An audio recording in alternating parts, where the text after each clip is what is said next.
Um, so right now for you, a very special guest in video and in audio, author of Your Time, Your Way, it is the wonderful Carl Pullein. Carl, thank you for joining us. Well, thank you very much for having me. I tell you what, let's start because your book's quite interesting. You've been doing, I'd say, time management for a long time, even as far back as when you were preparing kind of an exam revision timetable. That's how far back you've been, which I thought was amazing. I Yeah, was middle rather school. jealous when I read that. Yep, in middle school. We used to get these like A4 bits of paper, draw out a weekly timetable, use colored pens. Oh, it was fun. I was terrible, terrible at doing the revision, but brilliant at planning the revision. I wasn't very good at planning the revision. I remember that clearly. I do. Mm.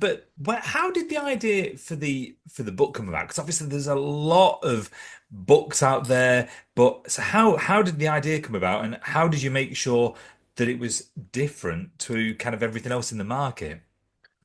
Well, because I have this probably unhealthy obsession with time management and productivity, um, I was getting a little bit frustrated, to be fair, about all the various books that were coming out because um, David Allen wrote a book called Getting Things Done. I think it was published around about 2001.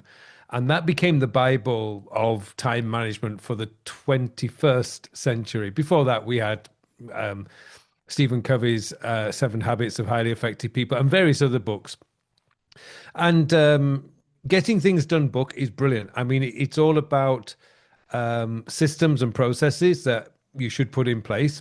But something went wrong. I don't know where it happened. I suspect it was round about the smartphone when that started exploding, and it all became about tools. Everybody was talking about this app or that app and how this app would change your life and how that app would do amazing things for you. And I mean, that's just simply not true. No app will ever make you more productive or better at time management. And I think really it just came about, the book came about because of frustration, because I wanted to get people to realize we've got to go back to managing.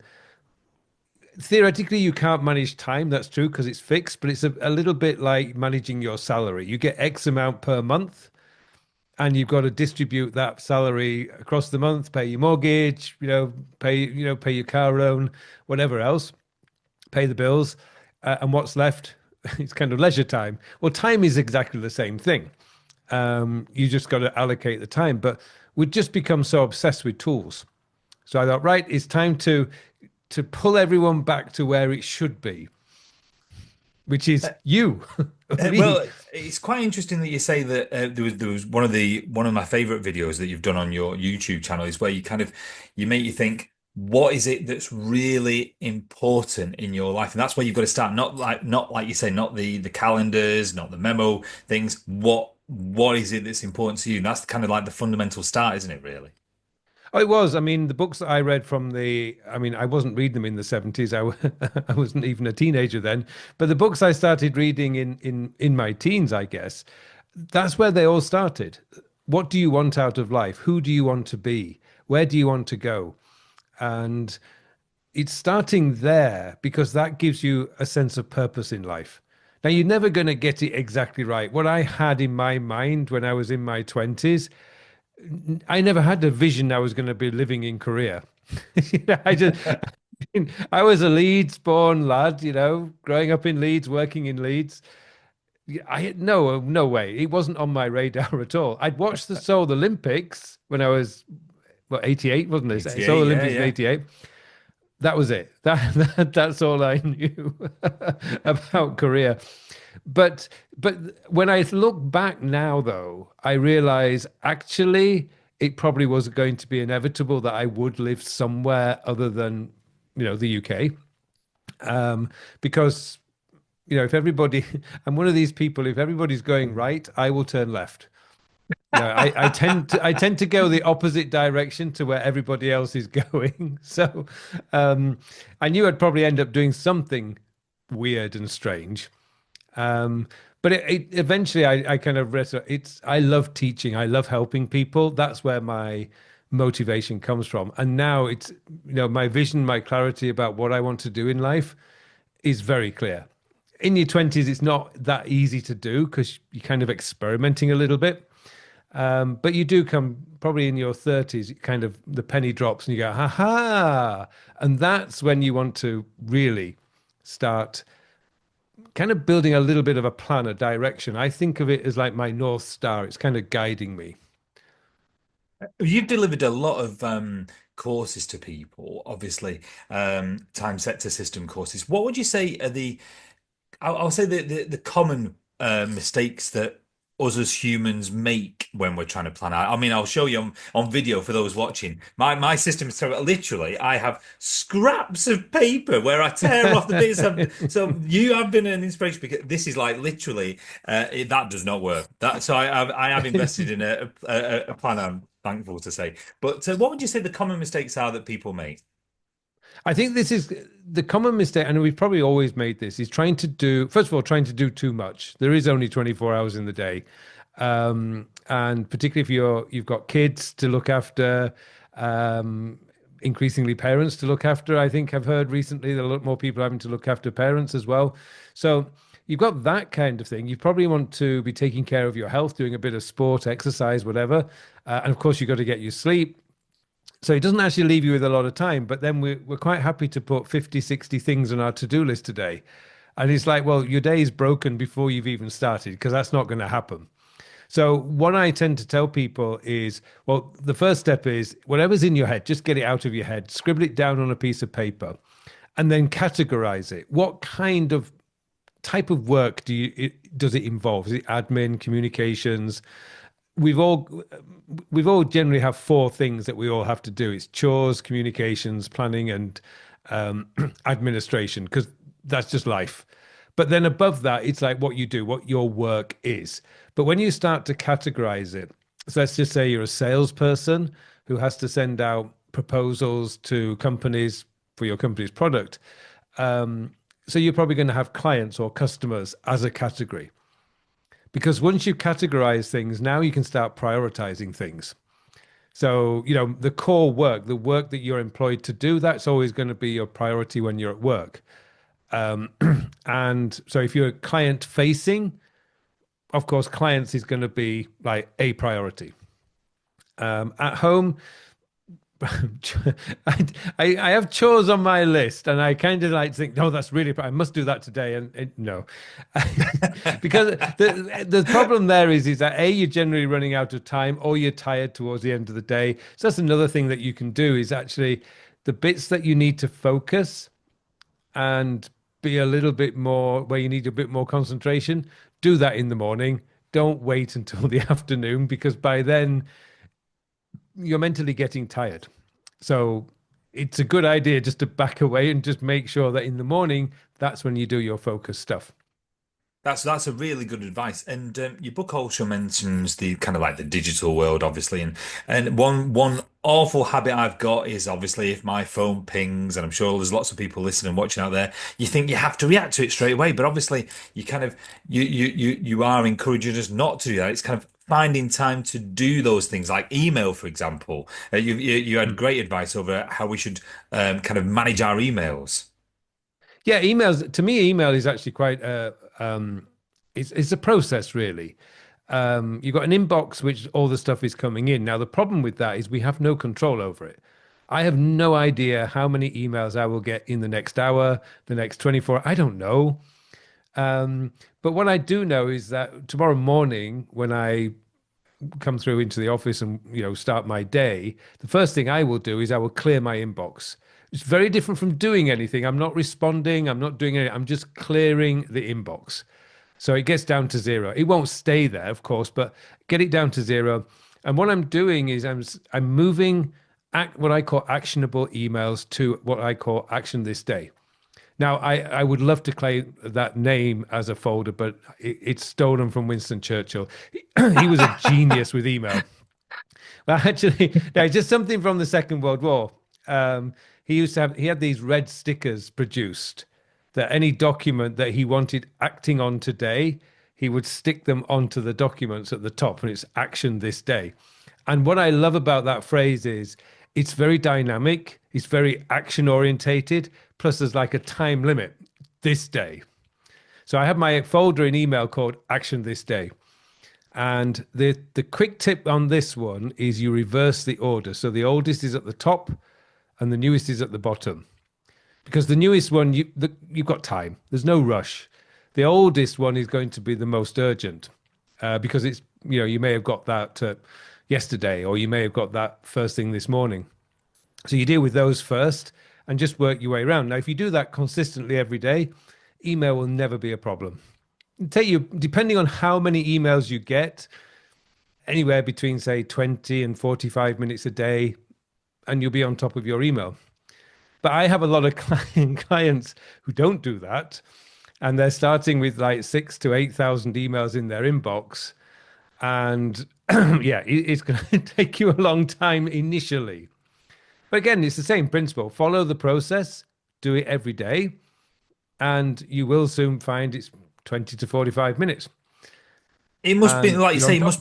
it must be so less stressful just to deal with that. Like you said, the daily, you know what's coming in, and then you've got a folder, and it sounds so simple, doesn't it? It does. It is Um, actually, I generally do my Action This Day folder just before dinner. But what I find myself doing is round about just after lunch, I'm beginning to look at the Action Day folder to see how many emails are in there. So if it's less than 25, I'm thinking, yeah, that's a 35 minute session. If it gets above 40, 45, it's going, oh, it's going to be an hour. And the other thing about, I should say, about reversing the order is you get such a wonderful variety. So you'll have one email where it might take you 10 minutes to come up with a reply, which they're not nice. And then suddenly you've got three or four, which is like, yes, fine, go ahead. No, that's not going to work. Some quick emails. but like you say, all of a sudden, then within a matter of minutes, you're working through a lot of those responses, Yeah. which is, And you're not um, getting distracted because you're just in one folder. yeah. Mm. Obviously, when I really look forward to the Thursday YouTube uploads. And how did you come up? How did you come up with the idea to do the channel? Because it was before the book. How did you start with the YouTube channel, if I may ask how?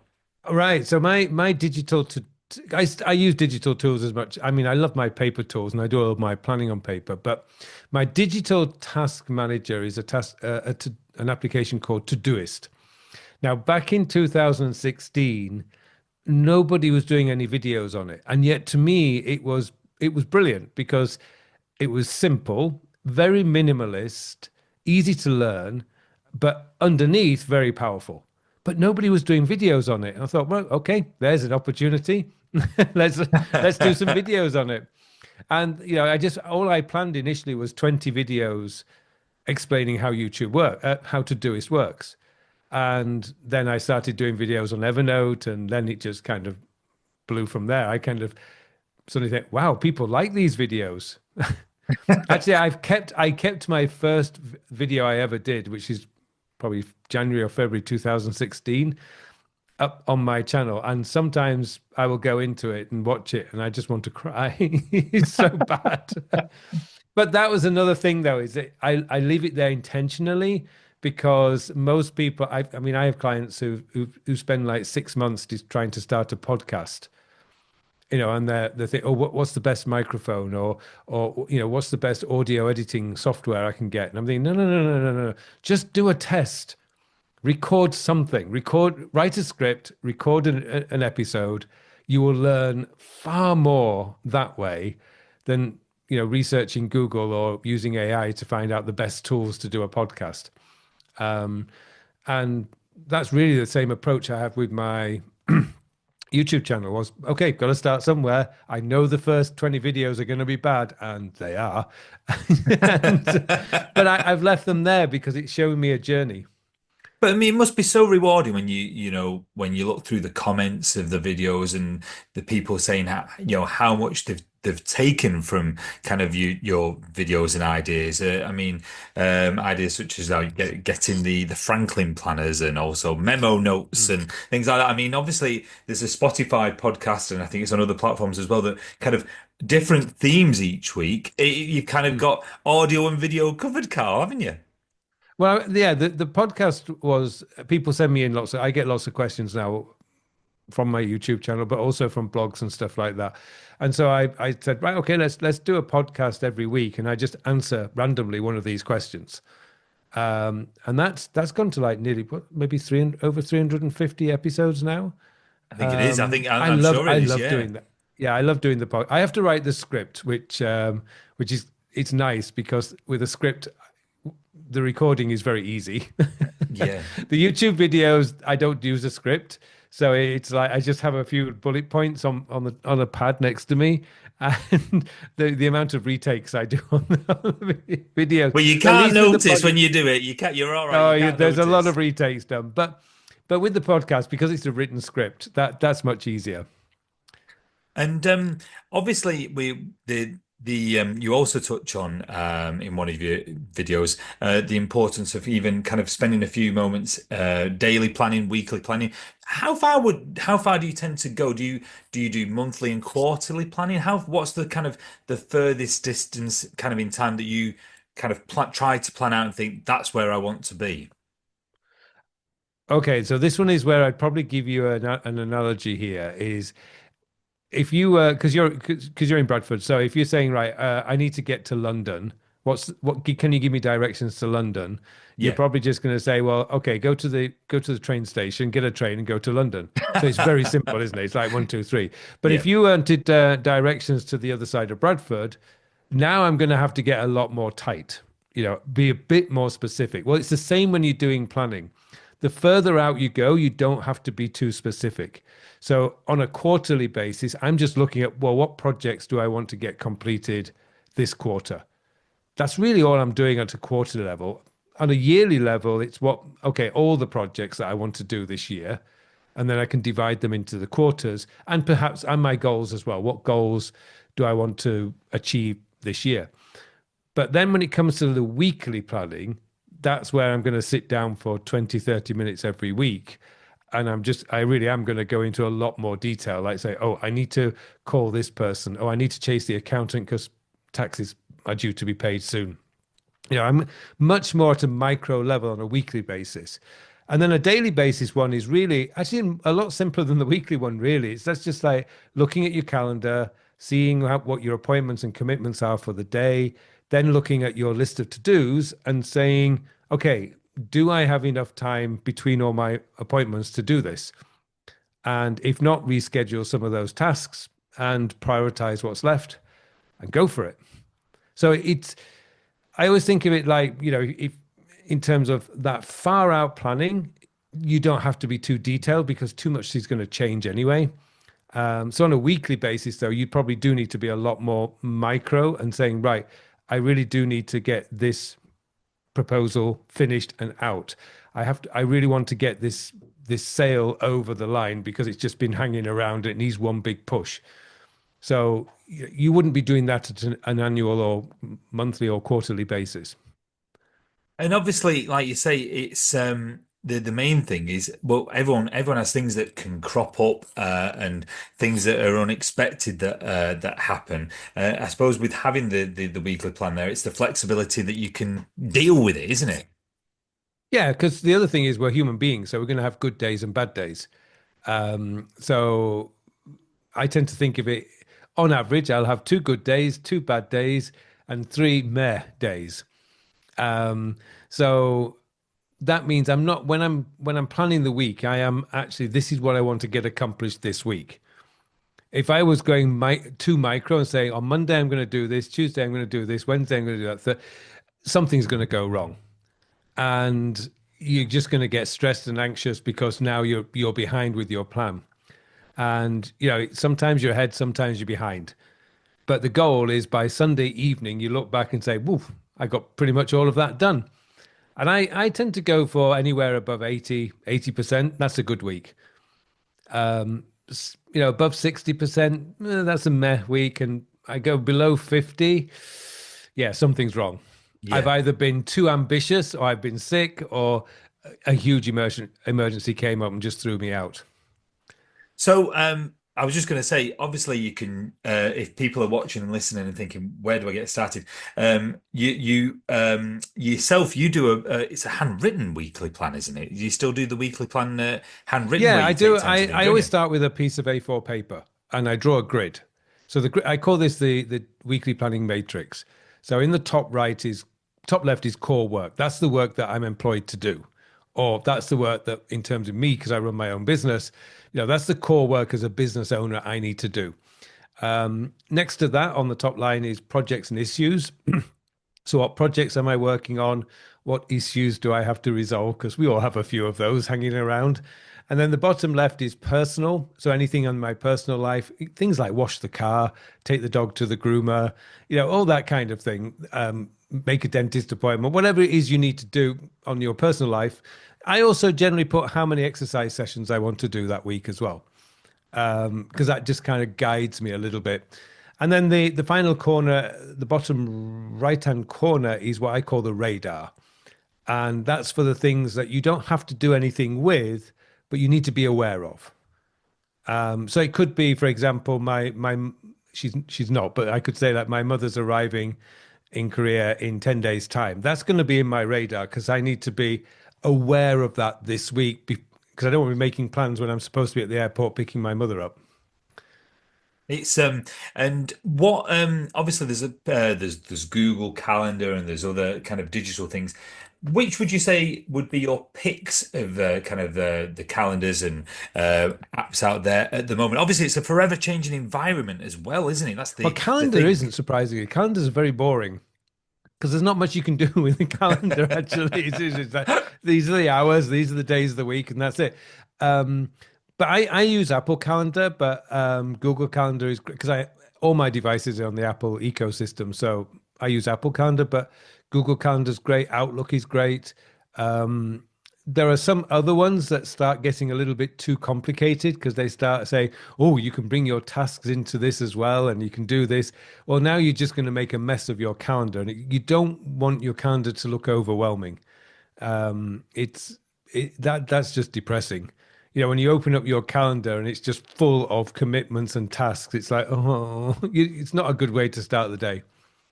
And obviously, I think it's learning to say no and learning to say and saying Hmm. no is okay as well. It is these days. The other one is though, one thing I will always tell my clients is even you can do this even with your boss or an important client customer is don't accept necessarily the appointment that somebody asks for. Negotiate, always negotiate. Now, what I mean by negotiating is, let's say, I'm pretty ruthless personally about protecting my 9:30 a.m. to 11:30 a.m. because that's when I'm at my most creative. Being in a meeting at that time would be a complete waste of my creativity Yeah. because I'm not very creative in the afternoon. So that's when I should be in meetings because human interaction wakes you up anyway.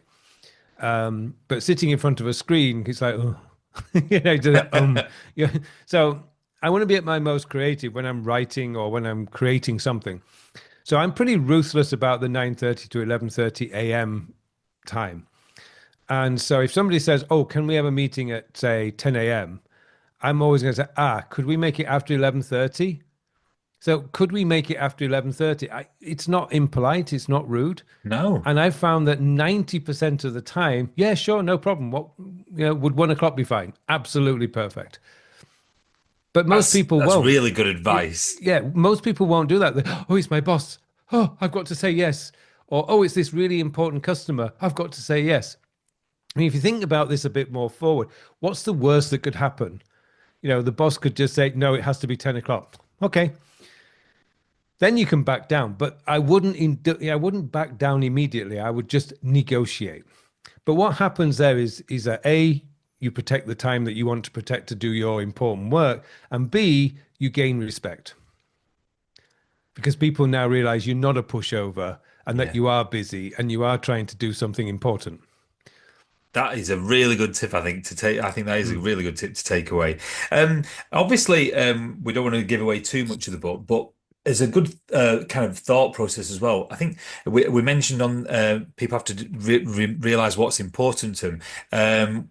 there's 8 areas that you mentioned in the book that is kind of like an exercise, if you like, that people should start helping them to think about what's fundamental to them, isn't there? Yeah, there's 8 areas of focus that we all share. Things like family and relationships, finances, career, business, health and fitness, spirituality, self-development. There's all these eight. Now we all have them. They're all important to us to some degree or another. The interesting thing is as we age, they change. The priority changes. So my classic example is when I was in my 20s, like probably most people in their 20s, I thought I was immortal. I could go out drinking on a Friday night, easily drink 8 or 9 pints, wake up Saturday morning, absolutely fine. And then you hit 35. And if you go out and do 8 or 9 pints at the age of 35, you're going to be 3 days pretty much just wanting to stay in bed. The hangovers last a lot longer, and you realize you're not immortal. And at that point, what you'll find is health and fitness starts shooting up the list and becoming more of a priority. And finances do as well. There's probably, again, I know when I was in my 20s, I'm thinking, oh, I don't need to worry about retirement. And then again, you get into your 40s, you think, oh, crumbs, it's only 15 years away. And you start, oh, I need to do. So that starts shooting up. So your priorities will change. The areas of focus priorities will change throughout life. But if you want to live what I would describe as a balanced, fulfilling life, you want to be getting those 8 areas of focus in balance. Now, in balance means that you're doing what needs to be done to make sure that you feel accomplished with them. So family and relationships, it doesn't mean that every night you have to insist that all family members sit round and have dinner together. It'd be nice if you could do that, but if you've got teenage kids, good luck. You're probably not going to get that done. Yeah, But I think you're right. but my wife is like very busy. She's at university. She's studying a lot. And what we've come up with is an agreement and saying that, okay, once a week, usually Wednesday afternoons, we have an adventure day. So we take the dog for somewhere different. And Saturday nights, we always have family dinner. It works brilliantly. I mean, we see each other every day, of course. I mean, I see her first thing in the morning, I see her in the evening, but we have these like two kind of, if you like, stakes in the ground each week where we actually do family time. And we keep it very random. So some days we might go out to a restaurant, other days we'll cook at home, whatever. That's how family and relationships taken care of. I think that's really good advice. I mean, thing is, I was reading, obviously, you get loads of rubbish on social media, but and then someone's going, "Oh, time goes quicker," and it isn't. No one's any richer with it. We all get 168 hours a week, and it still Mm, moves at the same pace. it It's does. no one is any better off. Right. And, I, with exercise, health and fitness, that's an interesting one because I know some people just hate the idea of exercise. But really, if you think about it, as a human being, we just need to move. It doesn't mean you have to go to the gym or go out running or lift weights at home if you've got, it does not mean that. You just need to move. So getting out each day for, I don't know what the latest recommendation is, but if you can get out for like 30 minutes for a walk every day, that's enough. That will be enough. And obviously, take care of your diet and stuff like that and make sure you get enough sleep. So there's a few little, I think apparently there's 4 fundamentals that you need is sleep, good food, not processed foods, movement or exercise, and water, hydration. I mean, it's not difficult. 30-minute lunch break. Most people get an hour's lunch break, for example. So eat your lunch in 30 minutes and then just go for a walk. When you come back, you'll feel fantastic. There's ways of fitting those things in, like you say. It's Yeah, like you say, making that decision to put them in our schedules almost, yeah, isn't it? yeah. It's. I say I do really enjoy like watching interviews. There's a great podcast called the High Performance Podcast. Very good podcast. Yeah, yeah. Yeah, I absolutely love this. And recently, I've watched a couple. One was with I think the one's a nutritionist talking about what's the best types of food and stuff that we should be eating.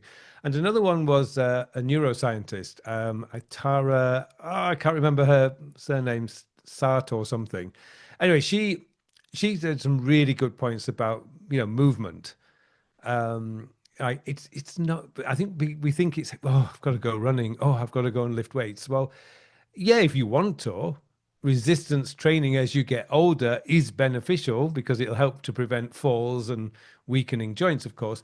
But just moving, walk up a hill or Yeah. something, walk upstairs, but anything but moving, because human beings are not designed to sit in front of a screen 8 hours a day. That's one thing we do know. That's a really So good, that that's movement is really important. movement. Um, so obviously Your Time, Your Way came out last year.